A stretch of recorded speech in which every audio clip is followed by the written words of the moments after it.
ایک اسلامی بھائی نے یہ سوال کیا کہ جب ملک کے اندر ووٹ کا سلسلہ جاری ہوتا ہے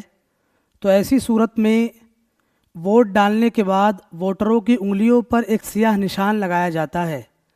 تو وضو اور غسل کرتے وقت کیا اس سیاہ نشان کو چھڑانا ضروری ہے یا لگے ہونے کی صورت میں وضو اور غسل صحیح ہو جائے گا؟ شریعت اس کے بارے میں کیا کہتی ہے، ارشاد فرمائیں۔ بسم اللہ الرحمن الرحیم۔ دیکھیں، ووٹ ڈالنے کے بعد انگلی پر جو روشنائی لگائی جاتی ہے اس میں ایسی پرت نہیں ہوتی جو پانی کو کھال تک نہ پہنچنے دے، بلکہ ایک پکی سیاہی ہوتی ہے اور وہ انگلی سے آسانی سے چھوٹتی بھی نہیں ہے۔ اس لیے انگلی پر لگے ہونے کی صورت میں بھی بغیر اس سیاہی کے چھڑائے کسی انسان نے وضو یا غسل کر لیا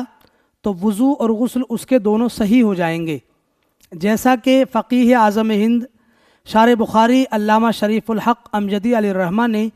فتاوی جامعہ اشرفیہ جلد نمبر 5 کے صفحہ نمبر 31 پر تحریر فرمایا کہ اس نشان کو چھڑانا مشکل ہوتا ہے، اس لیے اس نشان کے ہوتے ہوئے وضو اور غسل صحیح ہے۔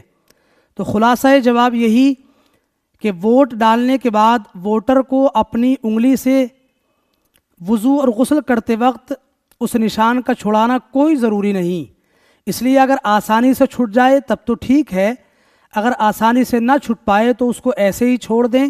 اور وضو اور غسل لگے ہونے کی صورت میں دونوں صحیح ہو جائیں گے۔ واللہ تعالی اعلم بالصواب۔